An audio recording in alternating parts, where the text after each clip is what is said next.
ये कहानी सिखाती है सास बहू के झगड़ों से कैसे पाएं सावधान।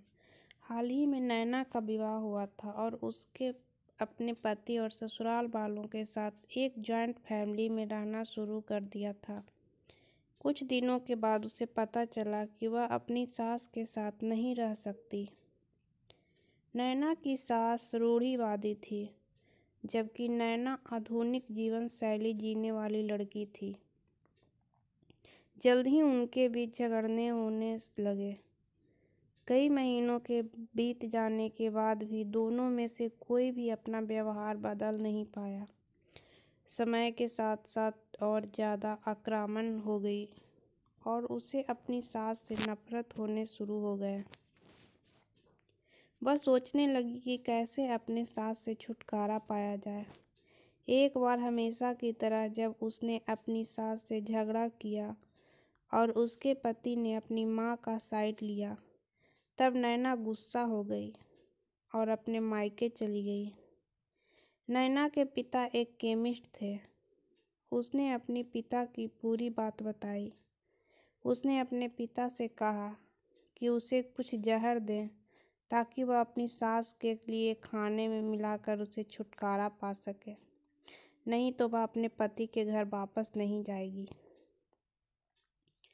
नैना के पिता को यह सब जानकर काफ़ी दुख हुआ और उन्होंने अपनी बेटी से कहा, अगर तुम अपनी सास को जहर देती हो तो तुम और मैं दोनों जेल जाएंगे। ऐसा करना ठीक नहीं है।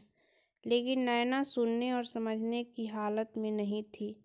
आखिरकार उसके पिता ने कहा, ठीक है, जैसा तुम चाहती हो वैसा ही होगा, लेकिन मैं तुम्हें जेल में नहीं देखना चाहता। उसके पिता अंदर से पाउडर लाए और कहा, हर दिन जब तुम दोपहर का भोजन या रात का भोजन करते हो तो अपनी सास के खाने में इसे मिला देना।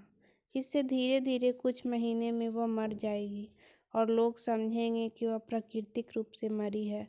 उन्होंने यह भी कहा, क्योंकि किसी को भी तुम पर शक नहीं होना चाहिए, इसलिए आज से तुम अपनी सास के साथ नहीं लड़ोगी, बल्कि तुम उसकी देखभाल करोगी। भले ही वो कुछ भी कहे, तुम गुस्से से बात नहीं करोगी और हमेशा शांत रहोगी।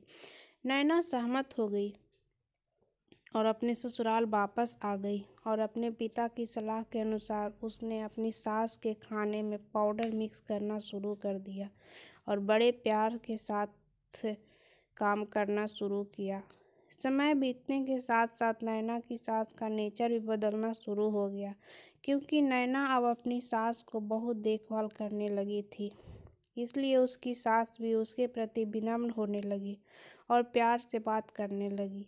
5 महीने बीत गए और नैना खाने में पाउडर मिक्स कर रही थी, लेकिन अब घर का वातावरण बदल गया। कोई झगड़े नहीं थे। दोनों एक दूसरे की तरफ तारीफ करते। अब ऐसा लगता था मानो दोनों का रिश्ता माँ और बेटी का रिश्ता हो। अब नैना को चिंता होने लगी कि पाउडर की वजह से उसकी सास जल्द ही मर सकती है। वह अपने पिता के घर गई और उनसे कहा, पिताजी, कृपया मुझे उस जहरीले पाउडर के प्रभाव को ठीक करने के लिए इलाज बताएं। मैं अपनी सास को खोना नहीं चाहती। वह मेरी माँ की तरह है और मैं उससे अब बहुत प्यार करती हूँ। उसने पिता मुस्कुराए और कहा, कौन सा जहर? मैंने तुम्हें बस एक स्वीटनर दिया था। नैना हैरान थी और उसने अपने पिता से पूछा कि उन्होंने ऐसा क्यों किया। पिता ने कहा, बेटा, अगर तुम किसी दूसरे इंसान से प्यार चाहते हो तो तुम्हें भी उसे प्यार देना होगा। रिश्ते एक गाड़ी की तरह होते हैं और हम उन पर लगे पहियों की तरह। जब तक सभी पहिए ठीक से आगे नहीं बढ़ेंगे तब तक गाड़ी ठीक से नहीं चल सकती।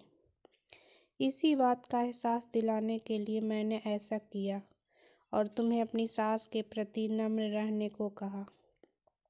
तुम्हारी अच्छाई देखकर उन्होंने भी अपने आप को बदला और तुम्हें समझना शुरू किया। तुम दोनों ने एक दूसरे के लिए अपने आप को बदला। यही कारण है कि तुम अपनी सास के लिए आज मेरे पास भागते हुए आई हो। नैना अपने पिता की बात समझ चुकी है और आप